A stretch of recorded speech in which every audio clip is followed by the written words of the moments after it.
नमस्कार. आज आपण अक्षय तृतीया या सणाविषयी खूप उपयुक्त अशी माहिती जाणून घेणार आहोत.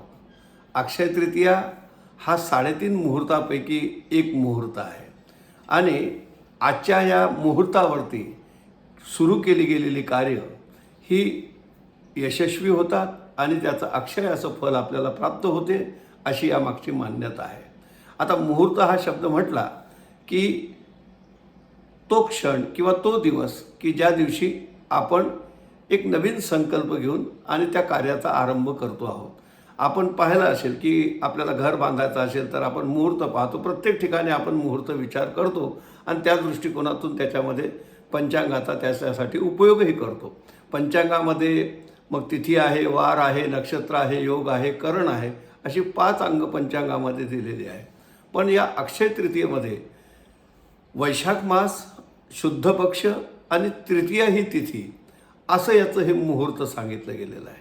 आता या मुहूर्तावरती आपण कोणतं कार्य करायचं आहे हा एक याच्या मागचा प्रधान विचार आहे. कारण तुम्ही बघाल की जसं अमावस्या भरपूर आहेत, पण जी दिवाळीचा सण म्हणून आपण साजरी करतो ती अमावस्या लक्ष्मीकारक आपण त्या ठिकाणी मानतो. पौर्णिमा भरपूर आहेत, पण कोजागिरीची पौर्णिमा आपल्याला ते चंद्रामृत त्याच्यातून प्राप्त होते अशी आपली मान्यता आहे. या सगळ्या गोष्टी म्हणजे तिथी जरी सारख्या असल्या तरी त्याच्यातली एखाद्या मासातली एक विशिष्ट तिथी आणि त्या दिवशी काय त्याचे महत्त्व आहे आणि ते का आहेत ही गोष्ट जाणून घ्यायची आहे. मग अक्षय हा शब्द आपल्याला त्या दृष्टिकोनातून हेच सांगतो की जे कधी क्षय होत नाही, नष्ट होत नाही, टिकून राहते. मग आपली इच्छा आहे की आपल्या घरामध्ये येणारं धन हे अक्षय असावं, म्हणजे कधी संपू नये, त्याचा ओघ सातत्याने घरामध्ये येत राहावा. म्हणून अक्षय, आरोग्य, आपली तब्येत प्रकृती नीट निरोगी आणि सुदृढ चांगली राहावी, हे शारीरिक एक अक्षय धन आपलं आहे. अशा वेगवेगळ्या अर्थाने याचा विचार आपल्याला करता येईल. आणखीन आध्यात्मिक दृष्टीने जर विचार करायचा झाला तर हाही एक विचार आहे की या जगामध्ये सगळं नाशिवंत आहे, पण अक्षय जर काही असेल तर ते आत्मतत्व आहे, ते चैतन्य आहे, ती ऊर्जा आहे. म्हणून त्याची प्राप्ती या दृष्टिकोनातून सुद्धा याचा विचार केला जातो. म्हणून अक्षय तृतीया आणि हा जो काही 3.5 मुहूर्तातला मुहूर्त आहे, या मुहूर्तावर ते आपण नेमकं काय करावं हा एक प्रश्न आहे. ते कशासाठी करावं, त्याच्याने काय होते, कोणता असा संकल्प आहे तो की जेणेकरून त्याचं फळ आपल्याला या दृष्टीने मिळावं, असा विचार याच्या मागे सांगितला गेलेला आहे. तर त्याच्यासाठी आपण हा प्रयोग आधी समजून घेऊ की नेमकं या दिवशी काय केलं जाते. जर साधारणपणे वेगवेगळ्या प्रांतात काही वेगवेगळ्या भिन्न पद्धती असू शकतात, पण तरी तर एक सामान्य पद्धत जी आहे, या दिवशी मातीचा एक घट आणला जातो, तो पूजेमध्ये ठेवला जातो, त्याच्यामध्ये पाणी भरलं जाते, त्याच्यामध्ये गोपीचंदनाचा खडा, सुपारी, 1 रुपया कलदार असं टाकलं जाते, तीळ टाकली जाते, त्याच्यानंतर त्याच्यावर विड्याची पानं ठेवली जातात, त्याच्यावर एक झाकण ठेवलं जाते, त्याच्यावर एक खरबूज किंवा आम्ही त्याला डांगर म्हणतो ते फळ ठेवलं जाते, त्याला मग पूजा केली जाते, गोपीचंदनाचा गंध लावलं जाते, तिळाची अक्षत लावली जाते आणि एक प्रकारचं पितृतर्पण पण याच्यामध्ये मानलं जाते आणि एक पूजन पण या दृष्टिकोनातून केलं जाते. याच्या मागचे जर काही विचार आपण पाहिले की असं करण्याच्या मागचे काय उद्देश असतील, तर प्रधान उद्देश हा दिसून येतो की वैशाख मास म्हटला म्हणजे खूप मोठा उष्णतेचा, गरमीचा काळ आहे आणि अशा वेळा शरीरामध्ये पाण्याचं कमी होणं, उष्णतामान वाढणं, ह्या याच्यामध्ये शरीराला शिथिलता मिळावी, त्याच्यासाठी पाण्याचा उपयोग फार महत्त्वाचा ठरतो. म्हणून या दृष्टिकोनातून जलकुंभ पूजन हे आपल्याला सांगितलं गेलं.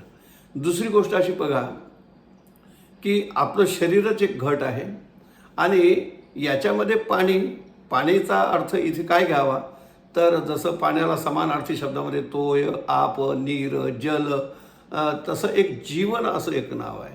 तसं या शरीराच्या माध्यमातून आपलं जीवन एक चांगलं, निरोगी, निरामय आणि सुखी, समाधानी, आनंदी व्यतीत व्हावं, याच्यासाठी ह्या दृष्टीने सुद्धा हा प्रयोग आहे.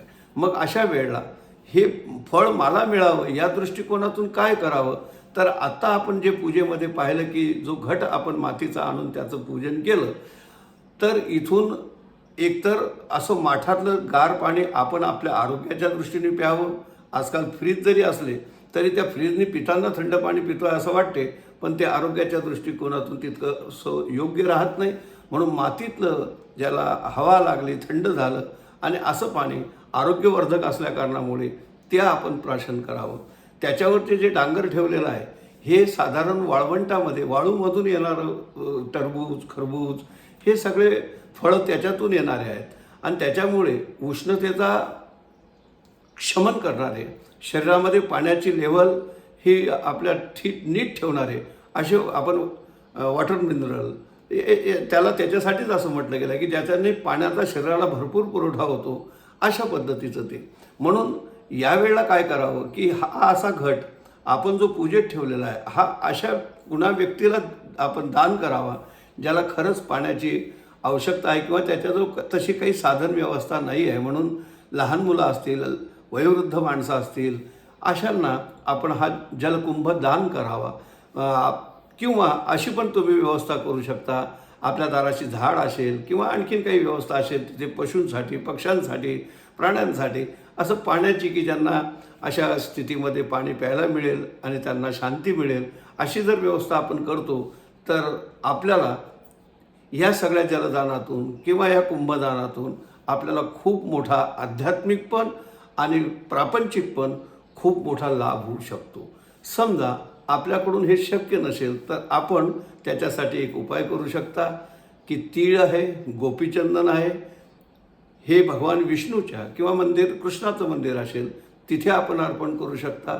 आपल्याजवळ तीळ उपलब्ध नसेल, गोपीचंदन उपलब्ध नसेल तर आपण त्याच्यासाठी तुळशीच्या पानांचा किंवा मंजुरीचा सुद्धा उपयोग करू शकता. ही पण आपण कृष्णाला त्या ठिकाणी आजच्या दिवशी प्रदान करावी, जेणेकरून आपल्याला त्याच्यातून खूप मोठा लाभ आध्यात्मिकसुद्धा आणि सांसारिकसुद्धा या दृष्टीने प्राप्त होतो. तर अक्षय तृतीया याच्यामध्ये ही जी तृतीया आहे तर साधारणपणे एकतर आपल्या घरातल्या गेलेल्या वाडवडिलांना उत्तम सद्गती मिळावी हा एक उद्देश. दुसरा, जे प्राणीमात्र आहे, जे भूतमात्र, जे जीवजंतू आहेत त्यांनासुद्धा हे मिळावं या दृष्टिकोनातून आणि आपल्या स्वतःसाठी सुद्धा, या तिन्ही दृष्टिकोनातून याच्यामध्ये विचार केला गेलेला आहे. पुन्हा एक तुम्ही जर आध्यात्मिक दृष्टिकोनातून या अक्षय तृतीयेच्या याच्याकडे पाहत असाल तर आपल्या साधनेमध्ये तुम्ही पहा, तत्त्वम असी, ते तू आहेस. ते काय तर ते ब्रह्म, तू आणि मी आणि तो. तर याच्यामध्ये हा जो तिसरा आहे तर तू म्हणजे मी आणि हे जगत किंवा जीव आणि हा देह आणि त्याच्यानंतर परमतत्व असलेलं आत्मतत्व, हेच अक्षय अखंड आपलं असं स्वरूप आहे आणि ते आपल्याला प्राप्त हो अशी या साधनेच्यामध्ये ती केली गेलेली प्रार्थना आहे. हे एक आध्यात्मिक जसं आहे तसं हे एक मुहूर्त म्हणून सुद्धा आपल्या काही चांगल्या कामाची सुरुवात करण्याच्या दृष्टिकोनातूनही आहे. जसं एखादी शेतकरी आहे, त्याला आपल्या शेतामध्ये विहीर खोदायची आहे, तर त्या विहिरीचं हे एक उत्तम मुहूर्त आहे, कारण त्याचा त्या विहिरीमध्ये त्या पाण्याशी संबंध येत असल्या कारणामुळे. तर आजच्या दिवशी जर आपण त्या शेतामध्ये कुदळ मारून त्या भूमीचं पूजन करून जर विहीर खोदण्याचा कार्य आरंभ केलं तर ते पण एक उत्तम फल देणारं सिद्ध होऊ शकते. किंवा अशी कोणती गोष्ट की जी आपल्याला असं वाटते की ती अक्षय राहावी, जसं आपलं घर आहे, आपल्याला असं टिकाऊ आणि चांगलं दीर्घकाळ टिकणारा असावं असं वाटते. तर थोडक्यामध्ये जे आपल्याला असं वाटते की जे अक्षय राहावं त्या दृष्टिकोनातून याचे विचार आपल्याला शास्त्राने सांगितलेले आहे. आणि म्हणून या दृष्टिकोनातून अक्षय तृतीया हा सण अत्यंत महत्त्वाचा असा ठरतो. तुम्ही पाहाल जर थोडासा पौराणिक दृष्टिकोनातून जर विचार केला तर या दिवशी एक अशी मान्यता आहे की व्यासांनी आपल्या महाभारताचा ग्रंथ याच मुहूर्तावरती आरंभ केला. त्याच्यानंतर अन्नपूर्णेची जयंती असेल, भगवान परशुरामाची जयंती असेल, बसवेश्वरांची जयंती असेल, हयग्रीव जयंती असेल, ह्या सगळ्याचा मुहूर्त हा आजचाच आहे. मग जर देवादिकांपासून या म्हणजे या तिथीला किंवा या मुहूर्ताला इतकं महत्त्व दिलं गेलं आहे तर त्याच्यामागचं शास्त्रीय कारण आपल्या सहज लक्षात येते की आमच्या जीवनामध्ये जी अक्षयता आम्हाला हवी आहे ती जर प्राप्त करायची असेल तर त्याचा उत्तम मुहूर्त म्हणजे आजचा दिवस आहे. म्हणून आजच्या दिवशी आपण एक चांगला संकल्प या ठिकाणी करू शकतो, जो व्यक्तिगत आणि आपल्या राष्ट्रहिताच्या दृष्टिकोनातून अत्यंत महत्त्वाचा ठरेल. या दृष्टिकोनातून सुद्धा त्याच्याकडे पाहता येईल.